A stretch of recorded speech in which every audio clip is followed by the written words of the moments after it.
నమస్తే, welcome to Leo news. ఆంధ్రప్రదేశ్లో కొత్త గవర్నమెంట్ వచ్చాక వ్యవస్థలన్నీ కూడా ఎంత సక్రమంగా పనిచేస్తున్నాయో ఈరోజు జరిగినటువంటి పెన్షన్ విధానమే అందుకు ఉదాహరణ. ఇక గతంలో జగన్ హయాంలో మరి వాలంటీర్లు లేకపోతే పెన్షన్ సరఫరా చేయలేము అంటూ వాళ్ళని అడ్డు పెట్టుకొని చాలా రాజకీయం అయితే చేయాలని చూసింది. సో అప్పుడు ఎంతమంది బలైపోయారో మనందరం చూసాం. ఇక ఇప్పుడు ఈరోజైతే జూలై 1వ తారీఖునే పెన్షన్స్ అందరూ కూడా పంపిణీ సక్రమంగా జరిగిందని చెప్పి ఆనందం వ్యక్తం చేస్తున్న పరిస్థితి. గ్రామ వార్డు సచివాలయ ఉద్యోగుల ద్వారానే ఈరోజు పంపిణీ అయితే జరిగింది. ఈ ఒక్క రోజులోనే 92.31% పెన్షన్ పంపిణీ జరిగినట్టయితే తెలుస్తోంది. మరి ఇంకా రేపటితో ఆల్మోస్ట్ క్లియర్ అయ్యే అవకాశం కూడా కనిపిస్తోంది. మరి దీని గురించి మరిన్ని వివరాలు కూడా తెలుసుకునే ప్రయత్నం అయితే చేద్దాం. మనతో ఉన్నారు సీనియర్ పొలిటికల్ జర్నలిస్ట్ సత్యమూర్తి గారు. నమస్కారం సార్. నమస్కారం సార్. చంద్రబాబు గారు చెప్పినట్టే రాగానే 5 సంతకాలు చేయడం జరిగింది. అలాగే పెన్షన్ ఇస్తాను అని చెప్పి ఇప్పటి పెన్షనే కాకుండా గత నెల పెన్షన్ కూడా అందించిన పరిస్థితి. సో ఒక్కొక్కరికి 7,000 అందడంతో చాలా ఆనందం కూడా వ్యక్తం చేస్తూ ఉన్నారు. అలాగే గ్రామ వార్డు సచివాలయ ఉద్యోగుల ద్వారా జరిగింది. ఒక్క రోజులో చేశారు అంటే మామూలు విషయం కూడా కాదు. సో ఎలా చూడొచ్చు సార్? మరి వైసీపీ తప్పుడు ప్రచారం ఇప్పుడు ఒప్పుకుంటుందా? మరి వాళ్ళు కూడా ఇంతవరకు బయటకు వచ్చి స్పందించిన పరిస్థితి అయితే కనిపించట్లేదు. ఏం చెప్తారు మీరు? వాళ్ళు ఒప్పుకునే అవకాశం లేదు. ఎందుకంటే మామూలుగా వాళ్ళు ఏదన్నా ఆరోపణ చేసే వ్యక్తులు అయితే జరిగిన ఈ డిస్ట్రిబ్యూషన్ ఈ వ్యవస్థను చూసి వాళ్ళు నిజంగా ప్రజలకి సంబంధించిన మనుషులైతే అప్రిషియేట్ చేయాలి. వాలంటీర్ వ్యవస్థ లేకపోతే మేము ఏమీ చెయ్యలేము అని కేంద్ర ఎన్నికల సంఘానికి లిఖితపూర్వకంగా ఇచ్చాడు జగన్మోహన్ రెడ్డి. అసలు వాలంటీర్ల వ్యవస్థ లేకపోతే రాష్ట్రం నడవదు అని చెప్పాడు. ఆనాటి చీఫ్ సెక్రటరీ జవహర్ రెడ్డి వాలంటీర్ల వ్యవస్థ లేకపోతే మేము పెన్షన్లు పంచలేము అని చెప్పేశాడు. వాలంటీర్ల వ్యవస్థ అంత కీలకమైనదైతే నువ్వు ఈ రోజున చూస్తే వాలంటీర్లను ఇన్వాల్వ్ చేయకుండా గ్రామ వార్డు సచివాలయ ఉద్యోగులు, అంగన్వాడీలు, ప్రభుత్వ ఉద్యోగులు వీళ్ళు పెన్షన్లను పంపిణీ చేశారు. ఎక్కడ కూడా తేడా రాకుండా, ఒక్క పైసా కూడా తేడా రాకుండా ఇంత పకడ్బందీగా మొత్తం డిస్ట్రిబ్యూషన్ వ్యవస్థ ఉన్నది. కొత్తగా పెట్టారా? ఈ 15-16 రోజుల్లో చంద్రబాబు నాయుడు ఏమన్నా తీసుకొచ్చి పెట్టిన వ్యవస్థ ఇది కాదు కదా.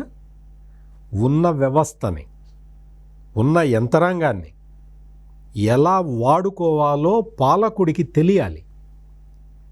నీకు అది తెలుసుకోకుండా, అది తెలియకుండా నువ్వు వాలంటీర్ వ్యవస్థని తీసుకొచ్చి పెట్టావు. ఎందుకు పెట్టావు? వాలంటీర్లు నీ పార్టీ వర్కర్లు. నీ పార్టీ వర్కర్లు పార్టీ పేరుతో పెట్టుకుంటే నువ్వు జీతం ఇవ్వాల్సి వస్తుందని కుట్రవన్నీ గవర్నమెంటుతో జీతం ఇప్పించటానికి నువ్వు ఈ వాలంటీర్లకి 5,000 ఇవ్వటం మొదలుపెట్టావు. నీకు ప్రజల సమస్యల పట్ల చిత్తశుద్ధి ఉండి కాదు, లేదు ఈ వాలంటీర్ వ్యవస్థ మీద నీకు నమ్మకం ఉండి కాదు.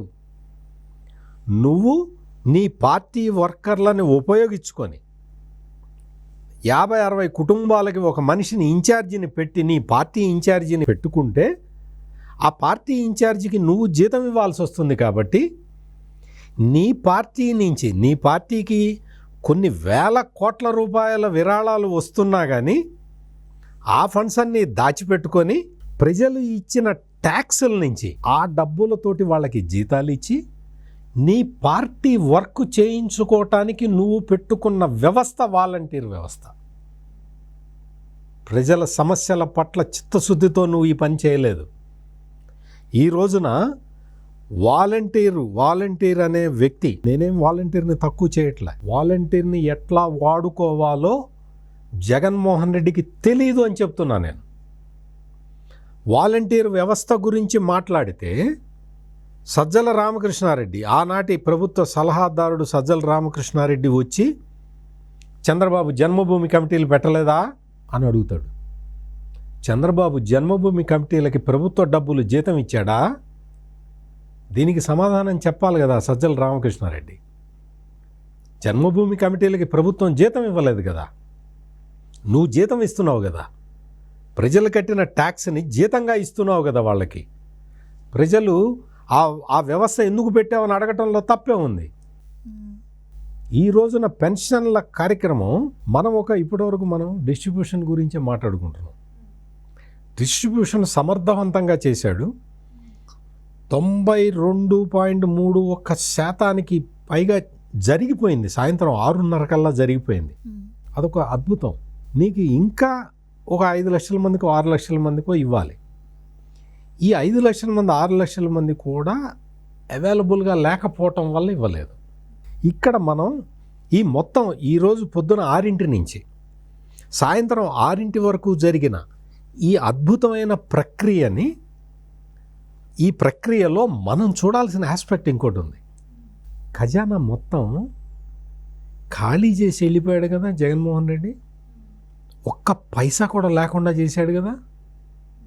ఒక్క పైసా వెతికినా కానీ, భూతద్దం పెట్టి చూసినా కానీ ఒక్క పైసా కూడా లేకుండా ఒక ఖాళీ ఆర్థిక వ్యవస్థని అక్కడ పెట్టేసి వెళ్ళిపోయాడు కదా జగన్మోహన్ రెడ్డి.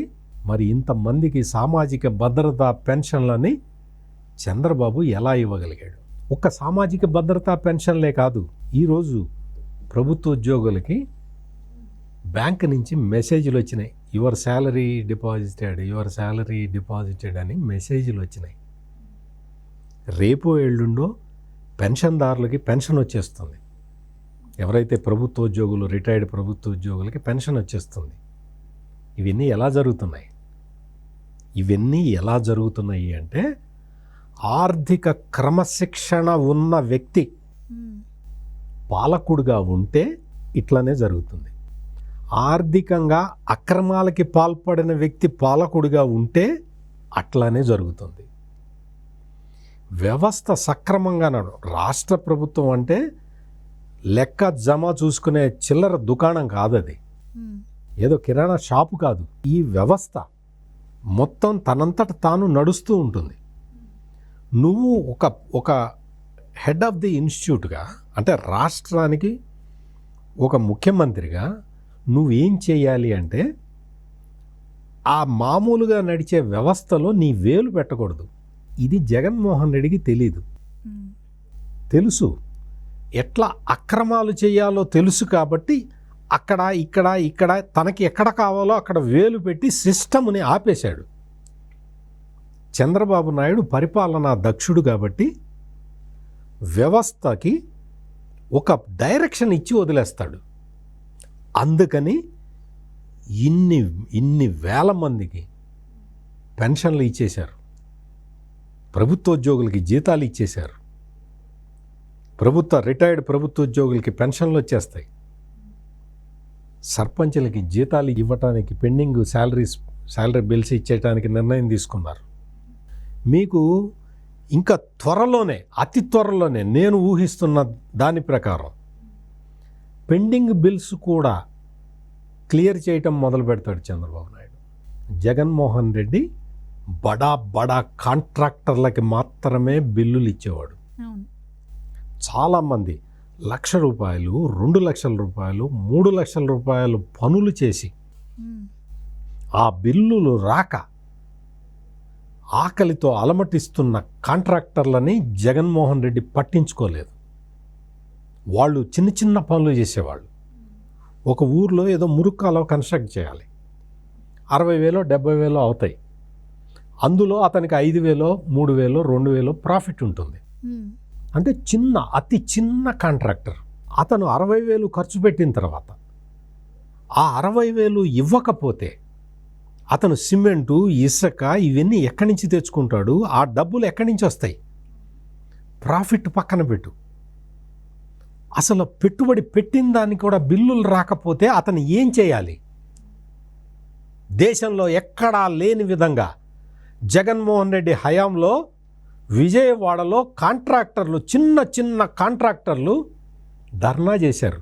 అంతే. మొన్న పులివెందులు వెళ్ళినప్పుడు కూడా ఆయన నియోజకవర్గం నుంచే వచ్చి చాలా మంది కూడా ఆయన పట్టుకొని అడిగిన పరిస్థితి కూడా మనం చూసాం కదా. జగన్మోహన్ రెడ్డి సీఎం అయిపోయాడు, మనం ఏ వర్క్ చేసినా మనం పులివెందుల వాళ్ళం కదా, మనకి బిల్లు ఇచ్చేస్తాడని చెప్పి చాలామంది చిన్న కాంట్రాక్టర్లు వచ్చి పనులు చేసేసారు. ఒక్కడికి చిల్లి గవ్వ ఇవ్వాల జగన్మోహన్ రెడ్డి. తన కాంట్రాక్టర్లు, తనకు కావాల్సిన వాళ్ళు, తను ఎవరైతే తీసుకొచ్చి కాంట్రాక్ట్ ఇస్తే ఆ కాంట్రాక్ట్లో కమిషన్ ఇస్తారో వాళ్ళకి మాత్రం బిల్లులు 1,000 కోట్ల రూపాయలు దోచిపెట్టాడు. నేను అందుకనే చెప్పింది, వ్యవస్థలో వేలు పెట్టకుండా ఉంటే వ్యవస్థ దానంతట అది నడుస్తూ ఉంటుంది. జగన్మోహన్ రెడ్డి తన స్వార్థం కోసం వ్యవస్థలన్నింటినీ విచ్ఛిన్నం చేసి, మొత్తం వ్యవస్థల్ని విచ్ఛిన్నం చేసేసి తన స్వార్థం కోసం వాడుకున్నాడు. కాబట్టి రాష్ట్రంలో ఏ పని చేయలేకపోయాడు. ఉన్న వ్యవస్థల్ని ధ్వంసం చేసి కూర్చోబెట్టాడు. ఈ రోజున అసలు వైసీపీ సోషల్ మీడియాలో చూస్తే మనం ఎలక్షన్ టైంలో చంద్రబాబు గెలిస్తే పెన్షన్లు ఆగిపోతాయి, బటన్ నొక్కే జగన్మోహన్ రెడ్డికి మీరు ఓటేయకపోతే మీకు పెన్షన్లు రావు, మీకు అసలు చంద్రబాబు నాయుడు డబ్బులు ఇవ్వడు, చంద్రబాబు నాయుడు మీకు ఏమీ చేయడు, మీరు అందుకని చంద్రబాబు నాయుడికి ఓటేయమాకండి, మళ్ళీ జగనన్నను గెలిపించుకోండి అని చెప్పి ఎన్ని 1,000 కోట్ల రూపాయలు పెట్టి సోషల్ మీడియాలో ప్రచారం చేశారో మొత్తం ఆ లెక్కలు, ఒరిజినల్ లెక్కలు చూస్తే తెలుస్తుంది. అంత విష ప్రచారం చేసిన తర్వాత ఈ రోజున ఆ విష ప్రచారాన్ని ప్రజలెవరు నమ్మలేదు. చంద్రబాబు నాయుడు ఎట్లా చేస్తాడో ఆయన నీకన్నా మాకు బాగా తెలుసు అని చంద్రబాబు నాయుడికి ఓటేశారు ప్రజలు. ఈ రోజున చంద్రబాబు నాయుడు స్వయంగా వచ్చి, పైగా ఇంకోటి ఏంటి, పెన్షన్ని 3,000 నుంచి 4,000కి ఒక రోజులో, ఒక గంటలో పెంచి ఇచ్చేశాడు. మనం చూసాం కదా, 2,000 నుంచి 3,000 రూపాయలకి రావడానికి 5 సంవత్సరాలు తీసుకున్నాడు జగన్మోహన్ రెడ్డి. 5 సంవత్సరాలు 250 పెంచుకుంటూ, అందులో ఎగ్గొట్టుకుంటూ చాలామందికి పెన్షన్లు ఎగ్గొట్టాడు. జగన్మోహన్ రెడ్డి చేసింది ఏంటి అంటే, 200 యూనిట్ కరెంటు బిల్లు దాటిందండి మీకు పెన్షన్ కట్. మీ అబ్బాయికి మోటార్ సైకిల్ ఉంది, నీకు పెన్షన్ కట్. ఒక ఇంట్లో భార్య భర్త ఇద్దరు వృద్ధులు, భార్య వృద్ధురాలైతే భర్త వృద్ధుడు కాడ, 2 పెన్షన్లు రావండి, 1 కట్. ఇట్లా కట్ చేశాడు జగన్మోహన్ రెడ్డి. ఈ రోజున చంద్రబాబు నాయుడు అవన్నీ రెక్టిఫై చేస్తూ ఉన్నాడు. ఎందుకమ్మా, వికలాంగులకి కూడా నీ కరెంటు బిల్లు 200 యూనిట్లు దాటిందని చెప్పి పెన్షన్ కట్ చేస్తే ఇంకా ఆ వ్యక్తిని ఏమనాలి? అంగవైకల్యం అనేది, అంగవైకల్యానికి కరెంటు బిల్లుకి సంబంధం ఏంటి? వికలాంగులకి ఇచ్చే పెన్షన్, అది ఆ సామాజిక భద్రతా పెన్షన్ అనేది, అది ఆర్థిక పరిస్థితికి సంబంధించింది కాదు, శారీరక పరిస్థితికి, శారీరక వైకల్యానికి సంబంధించిన పెన్షన్. నువ్వు కరెంటు బిల్లు పెరిగింది అని చెప్పి ఆ పెన్షన్ ఎట్లా ఆపుతావు? అసలు కనీసం మానవత్వం కూడా లేకుండా ప్రవర్తించాడు కదా జగన్మోహన్ రెడ్డి. అటువంటివన్నీ ఈ రోజున రెక్టిఫై చేస్తున్నారు. అటువంటివి మొత్తం అన్నీ కులం చూడడం, మతం చూడడం, పార్టీ చూడడం అంటాడు. చూసినవన్నీ ఇవే. కులం చూశాడు, మతం చూశాడు, పార్టీ చూశాడు. నువ్వు పార్టీ, ఇప్పుడు ఒక పేదవాడు తెలుగుదేశం పార్టీకి సపోర్టర్గా ఉంటాడు, అతన్ని ప్రేమతోటి లోబర్చుకొని నీ పార్టీ వైపు చేర్పించుకో. అతన్ని బెదిరించి రేషన్ ఆపి, పెన్షన్ ఆపి, నా పార్టీలో చేరితేనే నీకు పెన్షన్ ఇస్తానంటే, అందులోనూ మీరు అన్నట్టు వాలంటీర్లను ఉపయోగించి పెన్షన్ ఇచ్చినప్పుడు ఆ వాలంటీర్ కింద 50 ఇళ్ళు ఉంటే వాళ్ళు వెళ్ళి వీళ్ళు మన పార్టీ కాదు కాబట్టి వీళ్ళకి పెన్షన్ ఇవ్వద్దు అని చెప్పి వాళ్ళు అట్లా కూడా వేధించిన పరిస్థితులు మనం చూసాం ఏపీలో. పబ్లిక్లో చెప్పారు, ఇతను మన పార్టీ కాదు, ఇతనికి పెన్షన్ తీసేయి, ఇతను మన పార్టీ కాదు, ఇతను తెలుగుదేశం ఓటరు, గత ఎన్నికల్లో తెలుగుదేశానికి ఓటేశాడు, అందుకని పెన్షన్ కట్ చేయి. ఈ తరహాలో పనిచేసిన జగన్మోహన్ రెడ్డితోటి పోల్చుకుంటే, వాస్తవంగా అయితే పోల్చుకోకూడదు, చంద్రబాబు నాయుడికి జగన్మోహన్ రెడ్డికి అస్సలు ఏ విషయంలోనూ పోలిక లేదు, మనం పోల్చకూడదు కూడా. ఎందుకంటే చంద్రబాబు నాయుడు ఒక పరిపాలనా దక్షుడు. జగన్మోహన్ రెడ్డి చూస్తున్నాం కదా మనం, అక్రమ కేసులు, అక్రమాస్తులు, అవినీతికి సంబంధించిన కేసులు, ఇవన్నీ ఉన్న వ్యక్తి. కాబట్టి ఇద్దరికీ కంపేర్ చేయటం భావ్యం కాదు, కానీ చంద్రబాబు నాయుడు వచ్చిన తర్వాత ఆ మార్పు ఎలా ఉంటుంది అనేది ప్రజలకి చాలా స్పష్టంగా కనిపించింది. మంగళగిరి నియోజకవర్గంలో పెనుమాక గ్రామంలో ఇవాళ వెళ్ళి డిస్ట్రిబ్యూట్ చేస్తూ, పెన్షన్లు డిస్ట్రిబ్యూట్ చేస్తూ అక్కడ గ్రామసభ పెట్టి అందులో మాట్లాడుతూ ఉంటే, మీ మంగళగిరి ఎమ్మెల్యేని మీరు ఎక్కువ పనులు అడగండి, ఎక్కువ పనులు చేయించుకోండి, మీకు ఆయన పని చేయకపోతే నాతో చెప్పండి అని ఏ ముఖ్యమంత్రి అని అంటాడమ్మా? మంగళగిరిలో ఆయన పోటీ చేసి 90,000 మెజారిటీతో గెలిచిన నారా లోకేష్ ఆయన కొడుకని అందరికీ తెలుసు కదా. మీ ఎమ్మెల్యేకి ఎక్కువ పనులు చెప్పండి, యువకుడు కదా, ఎక్కువ పని చేయాలి, మీకు ఏ పనున్నా అడగండి అని మాట చెప్పాడు. అంటే ఇవన్నీ ఎందుకు చెప్తున్నానంటే, ఆయన ఇచ్చే ట్రైనింగ్ అట్లాగే ఉంటుంది. ఆయన ఇచ్చే ఒక ఆ తర్ఫీదు ఎట్లా ఉంటుందంటే, ప్రజా నాయకుడు అయితే అట్లాగే చేయాలి. ఆ విధంగా తన కొడుకు అయినా సరే, లోకేష్ మీ ఎమ్మెల్యే, మీరు పని చేయించుకోండి, మీరు ఆయన పని చేయకపోతే నాతో చెప్పండి అని ఎవరు అనరమ్మా. అంటే ఈ తరహాలో పబ్లిక్లోకి వచ్చిన తర్వాత is chief minister of Andhra Pradesh, అట్లాగే ఉంటాడు. అందుకనే ఇంత వేగంగా పరిపాలనా దక్షుడు కాకపోతే ఇంత వేగంగా ఈ వ్యవస్థలన్నీ ఎట్లా చక్కపరుస్తాడు?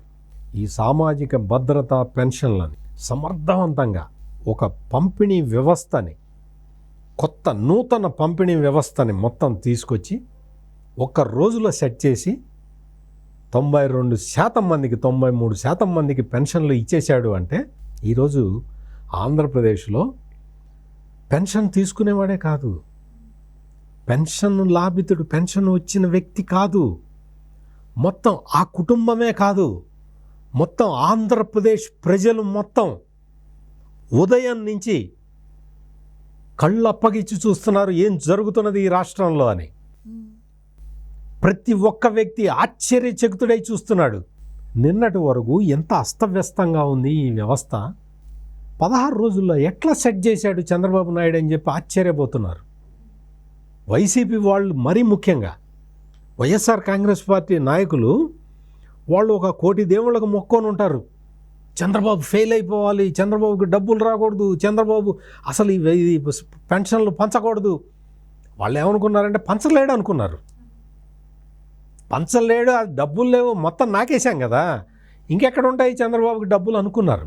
కానీ డబ్బులు వచ్చినాయి, పంపిణీ వ్యవస్థ సర్వసన్నద్ధంగా ఉంది. ఉదయం 6 గంటల నుంచి ఉదయం 6ంటికి మొదటి పెన్షన్ని బట్వాడా చేశారు.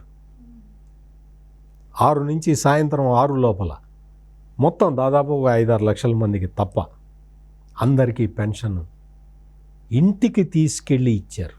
ముఖ్యమంత్రి, ఉప ముఖ్యమంత్రి, ఎమ్మెల్యేలు అందరూ కూడా ఉదయం 6 నుంచి ఫీల్డ్ మీదే ఉన్నారు. వాళ్ళే తీసుకెళ్ళి పెన్షన్ ఇవ్వటం అంటే సామాజిక పెన్షన్ ఇవ్వటం నా బాధ్యత అని చంద్రబాబు నాయుడు మరొకసారి ప్రూవ్ చేశాడు. వైసీపీ వాళ్ళు ఆశ్చర్యపోయి గుడ్లప్పగిచ్చి చూశారు. ఈరోజు ఆంధ్రప్రదేశ్లో జరిగిన మొత్తం ఈ ప్రొసీడింగ్స్ అన్నీ కూడా వాళ్ళు చూశారు. వాళ్ళు నేర్చుకుంటే వాళ్ళ కనీసం కుళ్ళన్నా తగ్గుతుంది. Thank you sir. నమస్కారం.